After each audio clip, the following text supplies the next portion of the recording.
नमस्कार सांग मैंने आज मुझे नहीं आसी एक सुंदर वीडियो आपण निकट में आम केमती रज पर्व को 2025 विदाय देलु से संबंध में देखुं निआरा 3 दिन धरी पालित होइथिबा ए रज पर्व ए नृत्यर पसरा आपण मैंने भावुंट एगुड़ा सब कौटी अनुष्ठित हो केन्दुझर जिला पाटणा ब्लॉक अंतरस्थ चिएमणा ग्राम पंचायत रे चिएमणा ग्राम रे आज नियारा ढंग से पालित हो जाइछि रज पर्व।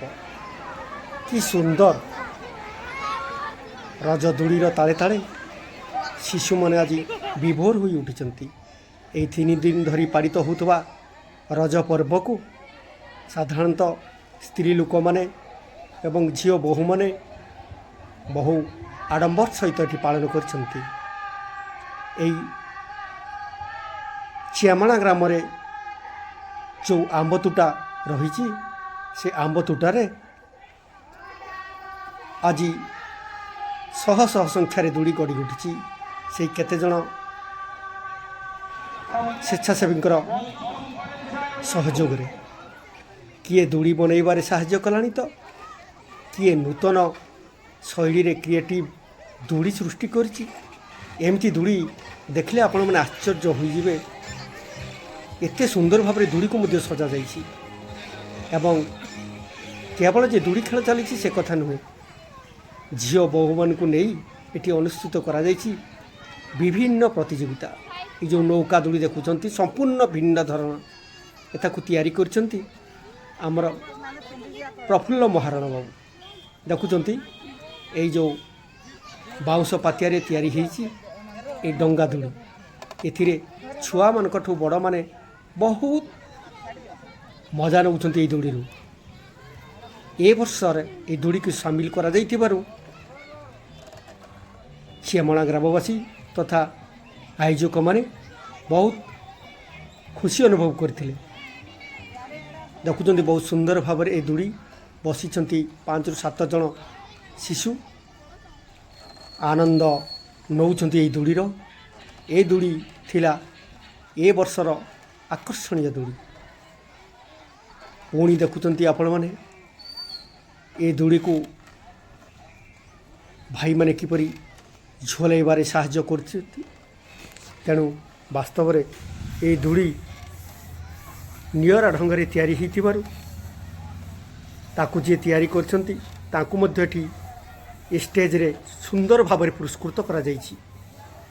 तांकर एई अनुष्ठान द्वितीय वर्ष जो पालित करिछि से भूली नाही जे प्रस्तुतकर्ता तांको सम्मानित करिया पय बहुत उच्च मानर मान्याढ्य प्रदान करी ताको सम्मानित करा जाइछि। तो ए वर्ष आग को आम आउ देखा किपरि ढंग से से माने रज पर्व को पार करथिले। छुआ मन में अफुरंत आनंद फुटी उठी। ये संपूर्ण रूप से घोड़ा दूड़ी ये वैद्युतिक उपकरण कि बैटेरी कि इंधन व्यवहार हो बहुत सुंदर भाव में छुआ मैंने यार मजा नहीं परवर्ती देखुंत गाँ गंडारे यहाँ खाई जोड़ी बोली कही था। झील बहु मैंने 3 दिन धरी काम धंदा बंद करी से मैंने आसी ये दूड़ी मूल ठारे रुंड होता। विभिन्न प्रकार दूड़ी गीत रे चतुर्दिग प्रकंपित होता है। दूड़ी गीतर प्रकंपरे परिवेश पूरा दुलकी उठुता है। एहीपरि अवस्था आज 2025 रज पर्व को विदाय देइछंती ए चिएमणा ग्रामवासी।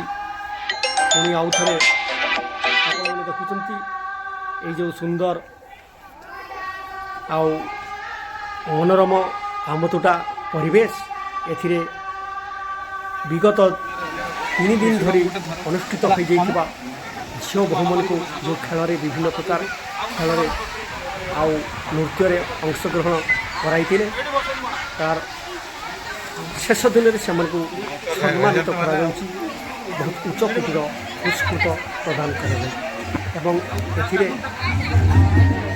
ଶିକ୍ଷକ ଶ୍ରୀଯୁକ୍ତ ରମେଶ ଚନ୍ଦ୍ର ନାୟକ ମୁଖ୍ୟ ଭୂମିକା ଗ୍ରହଣ କରିଥିବା ବେଳେ ଗ୍ରାମର ଅନ୍ୟାନ୍ୟ ଭଦ୍ର ବ୍ୟକ୍ତିଗଣ ସମସ୍ତେ ସହଯୋଗ କରିଥିଲେ ଏବଂ ମା ମାଉସୀମାନେ ମଧ୍ୟ ତାଙ୍କୁ ସହଯୋଗ କରିଥିଲେ। ଶେଷରେ ସେମାନେ ଅନୁଷ୍ଠିତ କରିଥିଲେ ସଙ୍ଗୀତ ପ୍ରତିଯୋଗିତା।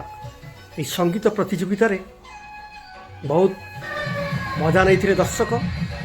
ବିଭିନ୍ନ ପ୍ରକାର ଆକର୍ଷଣୀୟ ଗୀତ ଏଠି ଝଲକି ଉଠିଥିଲା ଏବଂ ତାଙ୍କର ଏଇ ଯେଉଁ ଆୟୋଜକ ସେମାନେ ପୁଣି ଏହି ଦର୍ଶକମାନଙ୍କୁ ଆକର୍ଷଣୀୟ କରିବା ପାଇଁ ଆଗାମୀ ବର୍ଷର ଯୋଜନା ଘୋଷଣା କରିଥିଲେ। ସେଥିରେ ନୃତ୍ୟକୁ ଆହୁରି କିପରି ସରସ ସୁନ୍ଦର କରାଯାଇପାରିବ ସେଥିପାଇଁ ଏ ଆୟୋଜକ ଶ୍ରୀଯୁକ୍ତ ରମେଶ ଚନ୍ଦ୍ର ନାୟକ ଘୋଷଣା ମଧ୍ୟ କରିଥିଲେ। ଶେଷରେ ସିନିୟର ଗ୍ରୁପର ପ୍ରଥମ ପ୍ରାଇଜ୍ ଦେଖୁଛନ୍ତି ଆପଣମାନେ ଏହି ସମ୍ବଲପୁରୀ ନୃତ୍ୟ ଇଏ ହାତେଇ ନେବାକୁ ସକ୍ଷମ ହୋଇଥିଲେ। ଏହିପରି ଉପାୟରେ 3 ଦିନ ଧରି ରଜ ପର୍ବ ଏହି ଶ୍ୟାମଳା ଗ୍ରାମରୁ ବିଦାୟ ଲାଭ କରିଥିଲା। ଏଥିରେ ଉପସ୍ଥିତ ଥିବା ଅତିଥିମାନଙ୍କୁ ଆପଣମାନେ ଦେଖୁଛନ୍ତି ଏମାନେ ବିଜେତାମାନଙ୍କୁ ପୁରସ୍କୃତ କରୁଛନ୍ତି। ତ ଅତିଥିମାନଙ୍କ ଠାରୁ ପୁରସ୍କାର ପାଇ ଏହି କୁନି ଝିଅମାନେ ବୋହୂମାନେ ସମସ୍ତେ ଆନନ୍ଦ ଅନୁଭବ କରୁଛନ୍ତି। ସନ୍ଧ୍ୟା ସମୟ ହୋଇଯାଇଥିଲେ ସୁଦ୍ଧା କାହାରି ମନରେ କ୍ଲେଶ ନାହିଁ। ସମସ୍ତେ ମନ ଭରି ଉପଭୋଗ କରୁଛନ୍ତି ଏହି ରଜ ପର୍ବକୁ। ବାସ୍ ସେତିକିରେ କଥା ସରିନଥିଲା। ପରେ ପରେ ଏହି ପର୍ବ ରଜ ପର୍ବର ଯେଉଁ ପରମ୍ପରା ସେ ପରମ୍ପରାକୁ ମଧ୍ୟ ଏହି ଅନୁଷ୍ଠାନ ଭୁଲି ନଥିଲା ପାଳନ କରିବାକୁ। ମୁଖ୍ୟ ଅତିଥି ବିଭିନ୍ନ ପୁରସ୍କାର ମାନ ଯେଉଁ ପ୍ରଦାନ କରୁଛନ୍ତି ଆପଣମାନେ ଦେଖିପାରୁଛନ୍ତି। ଦାସ ବାବୁ ଏଥିରେ ମୁଖ୍ୟ ଅତିଥି, ବାସୁଦେବ ସିଂ ଏବଂ ଅନ୍ୟାନ୍ୟ ଭଦ୍ର ବ୍ୟକ୍ତିଗଣ ଶିକ୍ଷାବିତ୍ ସମସ୍ତେ ଆଜି ଏଠି ଉପସ୍ଥିତ ରହିଛନ୍ତି। ଦୂଳି ପ୍ରସ୍ତୁତକର୍ତ୍ତାଙ୍କୁ ସମ୍ମାନିତ କରାଯାଉଛି। ଦାସବାବୁ ନିଜେ ମୁଖ୍ୟ ଅତିଥି ହୋଇ ଯିଏ ଦୂଳି ପ୍ରସ୍ତୁତ କରିଥିଲେ ତାଙ୍କୁ ସମ୍ମାନିତ କରୁଛନ୍ତି। ବାସ୍ତବରେ ଏପରି ଉନ୍ନତମାନର ଚିନ୍ତାଧାରା, ପରମ୍ପରା, ସଂସ୍କୃତିକୁ ବଜାଇ ରଖିବାର ଯେଉଁ ପ୍ରୟାସ ଆଜି ଝଲକି ଉଠିଛି ଏହି ପାଟଣା ବ୍ଲକର ଶ୍ୟାମଳା ଗ୍ରାମରେ।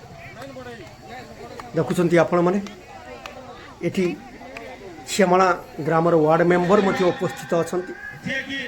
ଏଠି ଝିଅମାନଙ୍କର ଯେଉଁ ଆନନ୍ଦ 3 ଦିନ ଧରି ଯେଉଁ କାର୍ଯ୍ୟ ବନ୍ଦ ରହିଥାଏ ତାର ଫାଇଦା ଉଠାଉଛି ଏହି ଗ୍ରାମ।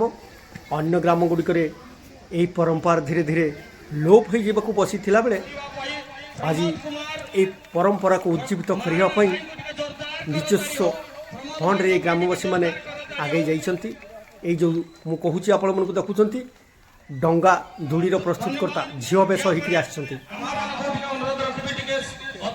ବର୍ତ୍ତମାନ ଶେଷ ପର୍ଯ୍ୟାୟରେ ପାନଖିଆ ପର୍ବ। ସମସ୍ତ ଅତିଥିମାନଙ୍କୁ ପାନ ପ୍ରଦାନ କରାଯାଉଛି ଏବଂ ଏହି ଅତିଥିମାନେ ପାନ ଖାଇ ମଜା ନେଉଛନ୍ତି ଏହି ନିଆରା ରଜ ପର୍ବର। ବାସ୍ତବରେ ଏପରି ଢଙ୍ଗରେ ପାଳନ ହୋଇଯାଇଛି ଏହି ରଜ ପର୍ବ ଦେଖିଲେ ଶୁଣିଲେ ବି ଆଶ୍ଚର୍ଯ୍ୟ ଲାଗେ। ଗ୍ରାମ ଗୁଡ଼ିକରେ ରଜ ପର୍ବ ଲୋପ ପାଇଯାଉଥିବା ବେଳେ, ଦୂଳି ଖେଳ ଲୋପ ପାଇଯାଉଥିବା ବେଳେ ଏ ଗ୍ରାମରେ କିନ୍ତୁ ଅକ୍ଳାନ୍ତ ପରିଶ୍ରମ କରି ତାର ବିପରୀତ ଦେଖିବାକୁ ମିଳିଛି। ଦୀର୍ଘ 3 ଦିନ ଧରି ହଜାର ହଜାର ସଂଖ୍ୟାର ଲୋକ ଆସି ରୁଣ୍ଡି ଭୂତ ହୋଇଛନ୍ତି ଏହି ଆମ୍ବ ତୋଟାରେ। ବିଭିନ୍ନ ଦୂଳି ଖେଳିବାର ସୁଯୋଗ ଏଠି ପାଇପାରିଛନ୍ତି। ତେଣୁ ଅତିଥିମାନଙ୍କୁ ଆପଣମାନେ ଦେଖି ଖୁସି ହେବେ। ବସିଛନ୍ତି ସାମ୍ନାରେ ମା' ମାନେ, ସେମାନେ ମଧ୍ୟ ଏତେ ବିଭୋର ହୋଇଯାଇଛନ୍ତି। ସନ୍ଧ୍ୟା ସମୟରେ ସେମାନେ ନୃତ୍ୟ ପରିବେଷଣ କରିଛନ୍ତି। ତ ଆମେମାନେ ଆଉ ଡେରି ନ କରି ସେମାନେ କିପରି ନୃତ୍ୟ ପରିବେଷଣ କରିଥିଲେ ବିଭିନ୍ନ ଝୁମର ଗୀତର ସେସବୁ ଦେଖିବା। ଏଇ ଦେଖୁଛନ୍ତି ଆପଣମାନେ ସେ ଝୁମର ଗୀତର ତାଳେ ତାଳେ ସେମାନେ ଆଜି ଆଗେଇ ଯାଉଛନ୍ତି ଏବଂ ସେମାନେ ନାଚିବାରେ ବିଭୋର। ଏଇ ଦେଖୁଛନ୍ତି ଗୋଟାଏ ପରେ ଗୋଟାଏ ଦଳ କେମିତି ଝୁମର ଗୀତରେ ସେମାନେ ବିମୋହିତ ହୋଇ ନୃତ୍ୟ ପ୍ରଦର୍ଶନ କରି ରଜ ପର୍ବକୁ ବିଦାୟ ଦେଉଛନ୍ତି।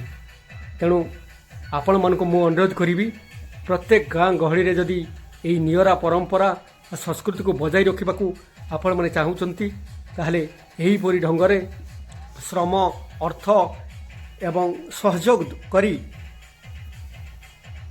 ପ୍ରଚୁର ମାତ୍ରାରେ ଦୂଳି ପ୍ରସ୍ତୁତ କରି ଆପଣମାନେ ପ୍ରତିଯୋଗିତା ଆୟୋଜନ ପୂର୍ବକ ଗାଁର ଝିଅ ବୋହୂମାନଙ୍କୁ ଆପଣମାନଙ୍କୁ ସେଥିରେ ଆନନ୍ଦରେ ସାମିଲ କରିପାରିବେ। ତେଣୁ ମୁଁ ଅନୁରୋଧ ରଖିବି, ଏଇ ଯେଉଁ ପରମ୍ପରା, ଏ ପରମ୍ପରାକୁ ଆସନ୍ତା ବର୍ଷ ଏଠି ତ ନିଶ୍ଚିତ ପାଳିତ ହେବ। ଏ ଓଡ଼ିଶାବାସୀ, ଏ ଭାରତବାସୀ ପାଳନ କରିବାକୁ ସତେଜ ଚେଷ୍ଟିତ ହେବାକୁ ଆମେ ଆଶା ରଖିଛୁ। କାରଣ ଏଇ ଯେଉଁ 3 ଦିନ ପର୍ବକୁ ପାଳନ କରୁଛି ଆଜି ଏଇ ଗ୍ରାମ।